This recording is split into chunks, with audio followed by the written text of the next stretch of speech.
Hello everyone.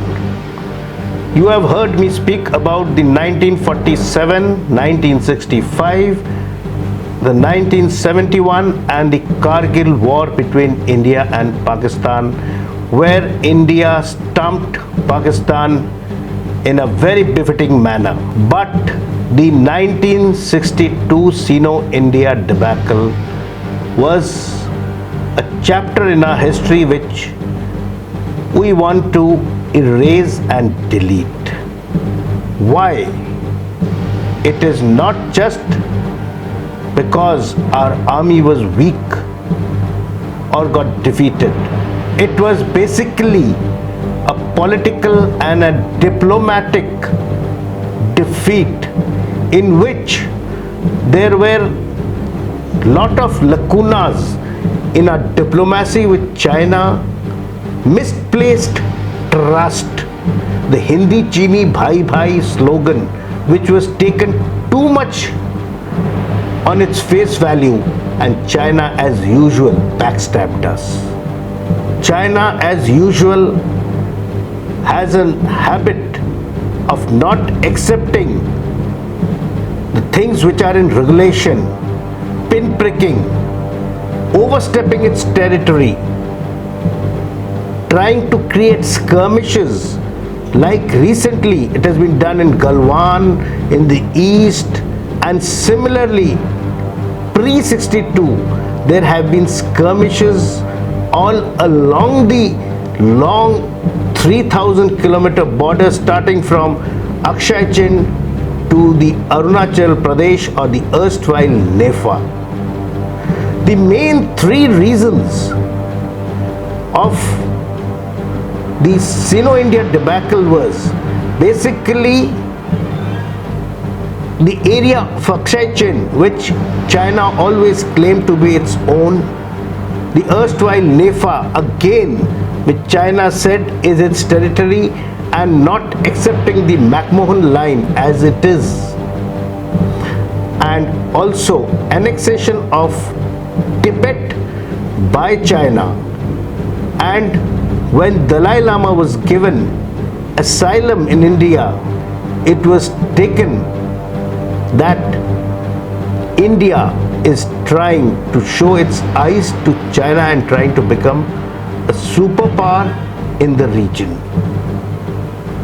And India did not like the road that was being built from Xinjiang province to Tibet through the Akshay Chin, which was creating security hazards for our nation.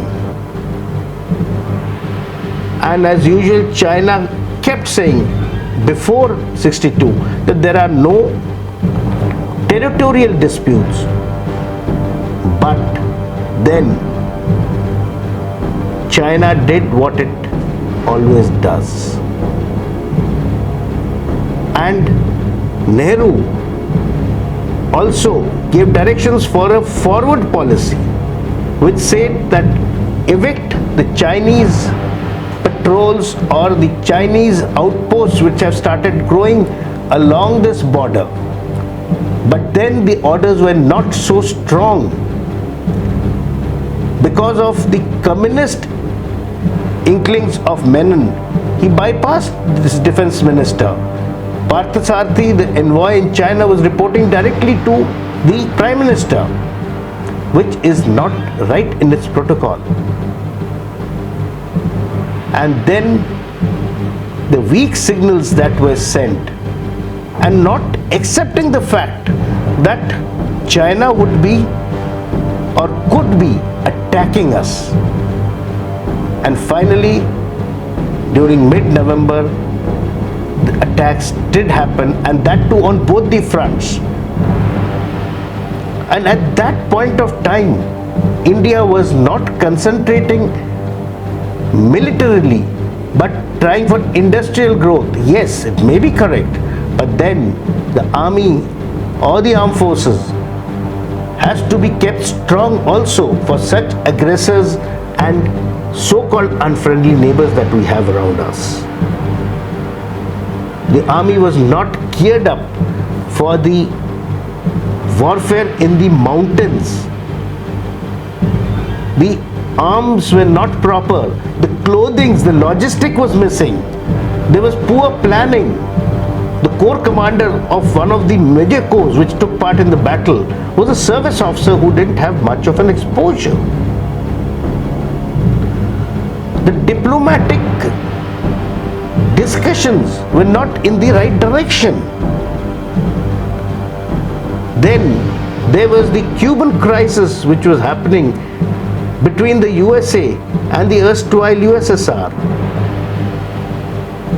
So both the nations were not wanting to involve themselves in this crisis.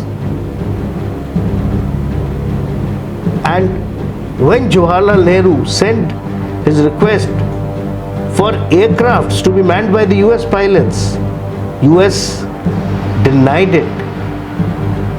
But though USS Kitty Hawk was set into the Bay of Bengal later on, but no direct military hardware was given to India either by the US or by the UK or any of the European nations. And India had to look towards Russia, and they sold them the MiG-21s. Though this war did not have any active part of the Air Force or the Navy, and most of the battle was fought in the mountains, where the Chinese overpowered the Indian army with sheer numbers. China and India share a long border sectioned into 3 stretches by Nepal, Sikkim and Bhutan, which follows the Himalayas between Burma and what was then West Pakistan. A number of disputed regions lie along this border. At its western end is the Aksai Chin, an area which is size of Switzerland, that sits between the Chinese autonomous region of Xinjiang and Tibet, which China declared as an autonomous region in 1965. The eastern border between Burma and Bhutan comprises the present Indian state of Arunachal Pradesh, which is the Northeast Frontier Agency.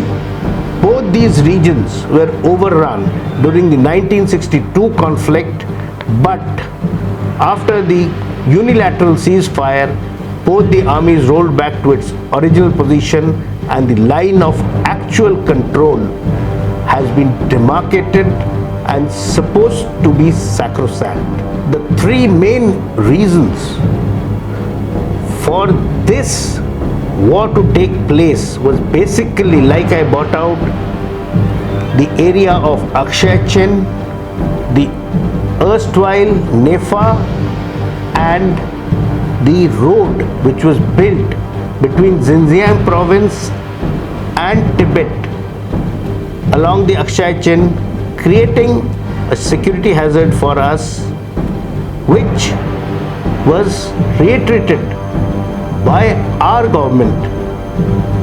And also these areas were supposedly claimed by the Indian maps to be in our territory. So basically, after these skirmishes which were happening along the border started getting blown into bigger proportions, and Chinese aggression carried on, and there were patrols coming into our areas, the Chinese PLA army was creating outposts which our army was rebuking and trying to avert or avoid firing. But then directions were given to evict the Chinese, but then the orders were not very strong. In June 1962, Indian forces established an outpost called the Dhola Post on the northeast slopes of Tangdar range, in the right side of Namchu Valley, facing the southern slopes of the Thagla Ridge. The Dhola Post lay north of the on the map marked McMahon Line, which ran straight across the Tangdar range but south of Thagla Ridge, along which India interpreted the McMahon Line to run. So when India created this post, China issued diplomatic protests and began occupying positions on the top of Thagla Ridge. On 8 September, a 60-strong PLA unit descended on the south side of the ridge and occupied positions that dominated one of the Indian posts at Namkachu. Fire was not exchanged, but Nehru told the media that army has instructions to free our territory, but this was not directly passed on to the required people. So, as no forceful eviction was tried, the Chinese attacked the Indians and pushed them, and on October 10th an Indian Rajput patrol of 50 troops to the Yungsula were met with an emplaced Chinese position of 1,000 soldiers, and this was difficult for the Indian troops to battle out. The Chinese opened fire on the Indians and both sides had heavy casualties. At this, the Indians retreated helplessly, and since then it was seen that Chinese started preparing for battle because long tracks of mules could be seen. But we were on the step that Hindi Chini Bhai Bhai and the Chinese would not attack. Therefore, no proper planning or preparation was done by our troops. Though the motive of the Chinese was very clear by seeing the preparations on the other sides, but it is still unknown why we did not fortify our posts or beef up our army or even plan for it in the correct perspective. So on 20th October 1962, the PLO launched two attacks 1,000 kilometers apart. In the Western Theatre, the PLA sought to expel Indian forces from the Chipchap Valley in Aksai Chin, while in the Eastern Theatre, the PLA sought to capture both banks of Namkachu River. The Gurkha rifles travelling north were targeted by Chinese artillery fire, and after 4 days of fierce firing, the 3 regiments of Chinese troops succeeded in securing a substantial portion of the disputed theatre. By 24th October, the PLA had entered territory which was previously administered by India to give a diplomatic strong position over India. The majority of the Chinese forces had advanced about 16 kilometers south of the control line prior to the conflict. After 4 weeks, there was a 3-week lull.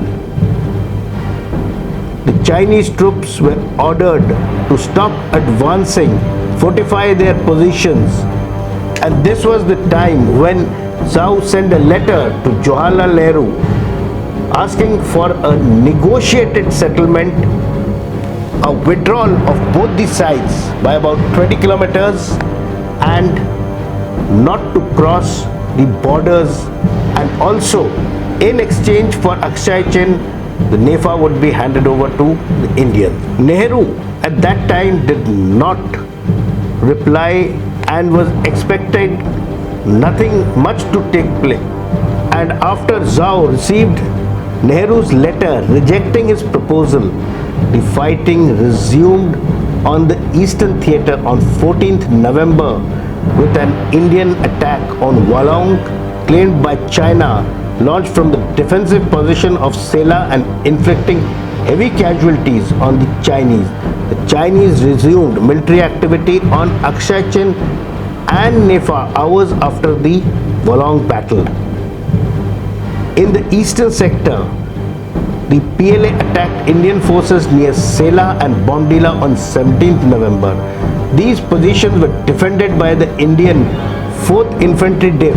Instead of attacking by road as expected, the PLA approached via a mountain trail and cut off the main road and isolated about 10,000 Indian troops. They cut off the communications, the logistic lines, and they penetrated close to the outskirts of Tejpur in Assam. At that time, the Indian government took steps to evacuate Tejpur so that in case of a Chinese incursion, Tejpur could be devoid of Indian population. While on the western theatre, PLA forces launched a heavy infantry attack on the 18th of November near Chusul. Their attack started at 4:35 am, and despite a mist surrounding these areas, the Chinese troops advanced to attack 2 platoons of Indian troops at Kurung Hills. The Indians did not know what was happening, and as again they were encircled, and by sheer numbers, the communication and logistics was cut off. The Chinese had simultaneously attacked Rezangla, which was held by about 123 Indian troops, and the attack was audacious and with heavy artillery and medium gun fire. The troops holding Rezangla were under pressure, and also reinforcements were difficult to come in. The Indian troops incurred heavy casualties, and then on 19th of November, Zhao declared a unilateral ceasefire, thus ending the battle. And also it was decided after that to roll back to its original positions. And the international reactions were basically the US and the UK, like I brought out, did not support by giving any military hardware. As the Cuban crisis was on, USSR also could not give any direct help, but later on sold the MiG-21s to our country. The USS Kitty Hawk was sent to the Bay of Bengal so that the battle did not escalate, and if there was a need, India could be assisted. So these were some of the reasons why we had to lose out to the Chinese, and this portion has been a dark chapter for our nation and for our army also. So please keep listening to us and like, share and subscribe our channel. Jai Hind.